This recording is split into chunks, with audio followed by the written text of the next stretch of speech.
Hello and welcome to another stats warm-up. All right, so let's see what we have here. 5 students reported the amount of time in minutes they spent studying for a stats quiz the night before the quiz. Here are the results. Those are some dedicated students. Calculate the mean and standard deviation of study time using the formula for each. All right, so mean, again, is just the average. So X bar would be 45. Whoops.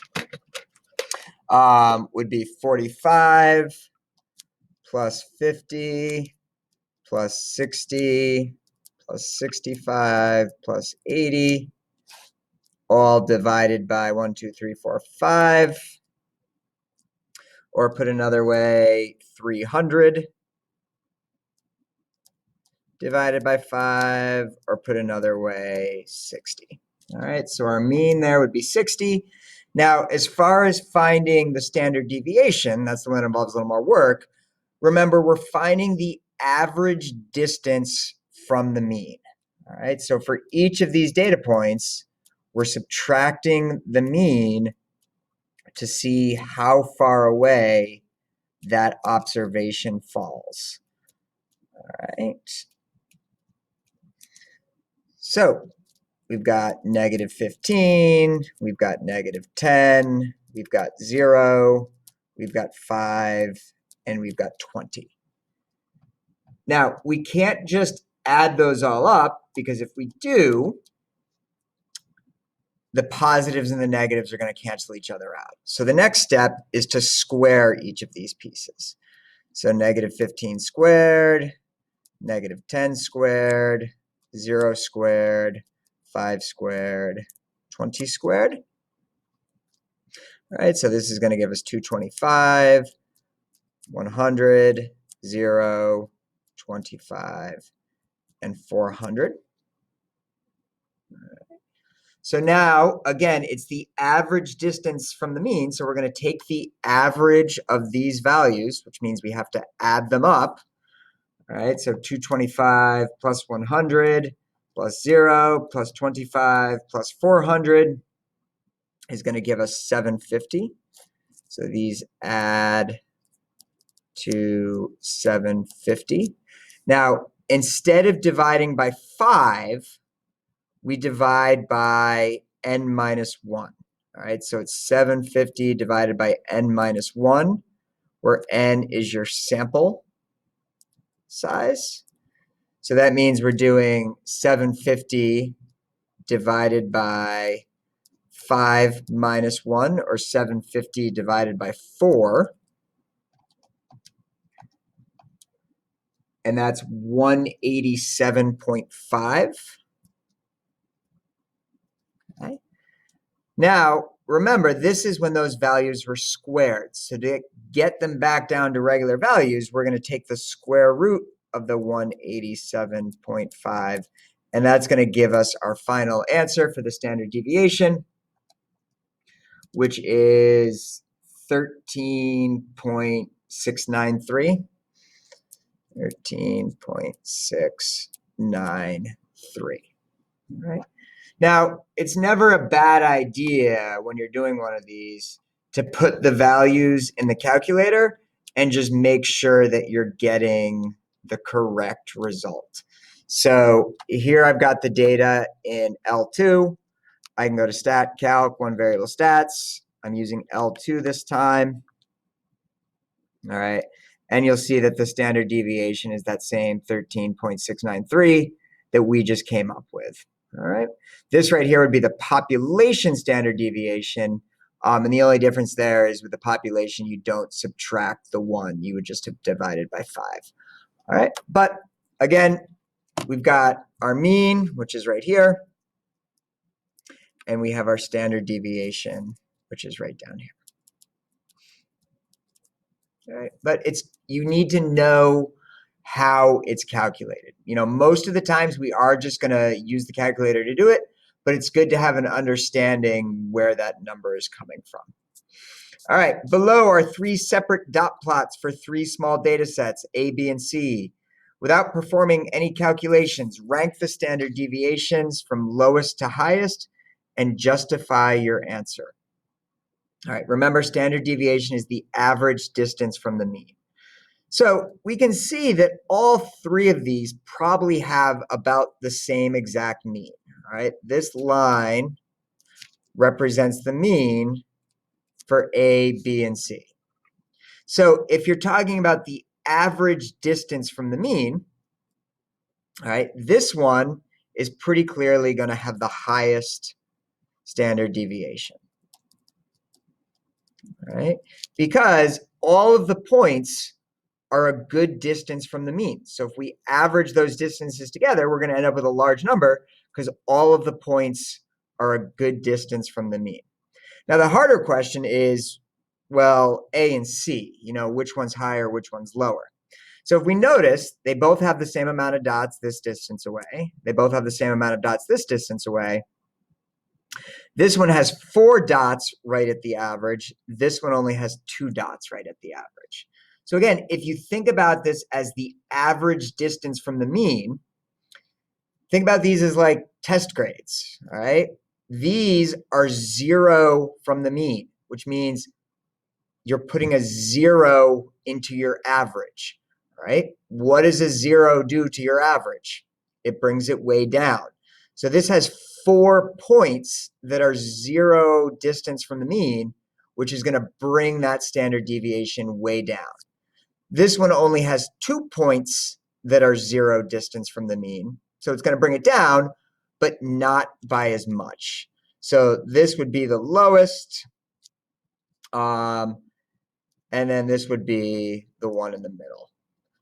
And if you're looking for some sort of reason, this one has no points at the mean. This one has the most points at the mean.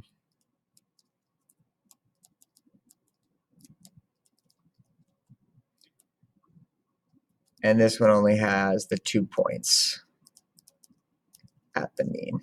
Because everything else is pretty well balanced. So that's sort of the deciding factor, especially between A and C, is those points at the mean that are sort of dragging it down. All right. So let's take a look at the back. Use the following data values to make a stem and leaf plot. All right, so this is a little bit of a review, but we've got from 90 to 144. So our stems are probably going to have to be 9, 10, 11, 12, 13, and 14. Then we have our vertical line going down like this. And then the first one is 96, so we'll put that there. 100 doesn't have anything, so we skip it. 110 would be right here, and then it also has a 3 and a 3. 120 has a 1, a 2, a 5. The 30s have those 2 130s, so we'd have a 0 and a 0 here, and then the 4 just has the 1, 4 right there. All right. So that's what the stem and leaf plot would look like for this. And then you should always have a key when you're making one of these so that people know what this actually represents. Because, yeah, we can see the data right here, but if we didn't have the data, we wouldn't know if this meant 9,600.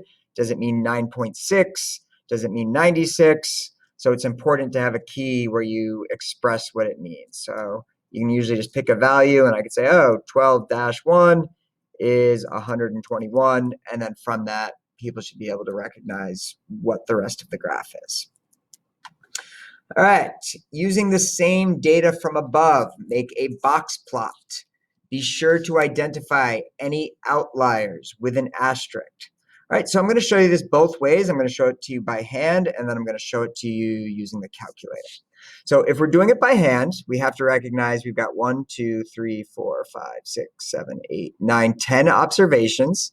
So the median is going to be between observations 5 and 6.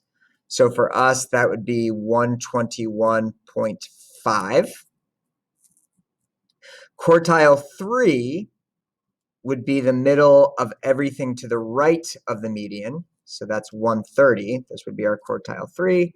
Quartile 1 is going to be the middle of everything to the left of the median, So that would be 113. All right, so as far as the box plot, you need to know the min, you need to know quartile 1, you need to know the median, which we have right here, you need to know quartile 3, and you need to know the maximum. All right, so we have those 5 numbers. Those are our 5-number summary. But we also have to make sure there aren't any outliers, all right? Because if there's outliers, we need to designate those with asterisks. So the rule for outliers, to test for outliers, is Q1 minus 1.5 times the IQR, and Q3 plus 1.5 times the IQR. All right. So Q1 we already found is 113. All right, so we're going to subtract from 113 1.5 times the IQR, which is 130 minus 113. So 130 minus 113. And then on the other side here, it's going to be 130 plus, right, because 130 is our quartile 3, 1.5 times the IQR. And again, the IQR is 130 minus 113. All right, so that is just sort of calculator work at this point. So 113 minus 1.5 times 130 minus 113. All right, so that tells you that anything below 87.5 is an outlier. And then in the other direction, 130 plus 1.5 times 130 minus 113 tells you that anything above 155.5 is an outlier. All right, so if we look at our data set, we don't actually have any outliers here.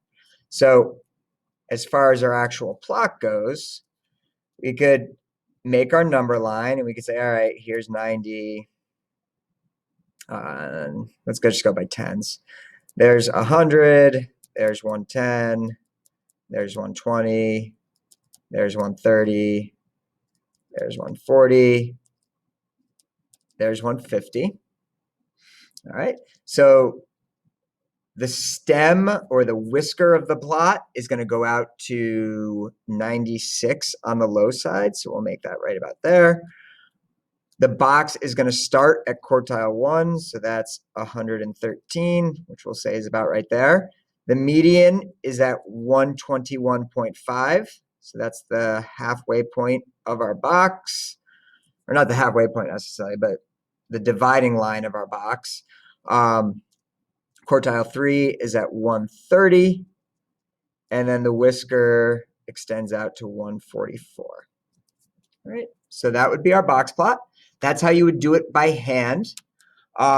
If you wanted to use the calculator, there's a few different things you could do. All right, you could go to stat edit, stat edit, and then type in your data. So there's my data. All right, I could go to stat calc and do one variable stats on list 1, and that will at least tell me the min, the quartile 1, the median, quartile 3, the max, but it won't tell me if there's an outlier. If I want to know if there's an outlier, I have to go to second y equals. That'll bring up the stat plot. All right, I choose the box and whisker plot that has the little asterisks, and then I can go to zoom 9. All right, and that will show me my box plot. If I go to trace, I can see the min, quartile 1, the median, quartile 3, and the max. And because there's no asterisks in this diagram, it tells me there's no outliers. So if there had been an outlier, the calculator would have shown them as an asterisk. So I can be safe to assume that I did it correctly and that I have no outliers. So again, either way, whether you do it all on the calculator, whether you do it by hand, as long as you're ending up in the right spot, that's what I care about. All right, number 5, a distribution has a mean of 23.7 and a median of 52.4. What is the shape of the distribution? All right, so what we learned in our notes is that when something is left skewed, the mean is getting pulled down by those lower values. So the mean is less than the median. When something is right skewed, the mean is getting pulled up by those values. So the mean is greater than the median. And when they're approximately equal, you've got sort of a symmetric situation. So this would be where the mean and the median are almost equal. So in this case, the mean is less than the median. So that tells us that it is left skewed. All right. Given your answer to the previous question, what should you use as your measure of center and spread? All right, so this again goes into describing distributions, but we learned that when something is skewed, your measure of center should be the median because it's less impacted by those outlier values. And the measure of spread, we can use the range because again, standard deviation we learned last class is heavily impacted by outliers. So when it's symmetric, we can use the mean and standard deviation. When it's skewed, we're going to use the median and the range. Right. Last but not least, number 6, if the mean height of male students in the school was 68 inches and the mean height of female students in the same school was 64 inches, do you have enough information to calculate the mean for the entire school? All right, the answer would be no, because we don't know how many males there are and how many females there are. So this gets back to that idea of a weighted average. And without knowing how much weight the 68 has and how much weight the 64 has, we don't know the combined average for the entire school. We can't just say it's 66 because there might be more males than there are females. All we know is that it's between 64 and 68. You know, if there's only one male and 1,000 girls, it's going to be really close to 64. If there's 1,000 males and only one female, it's going to be really close to 68. You know, it can't be above 68. It can't be below 64. But without knowing how many of there are in each group, we can't say anything with any more certainty. All right, so that's it for this. I hope it was helpful and have a great day. Bye.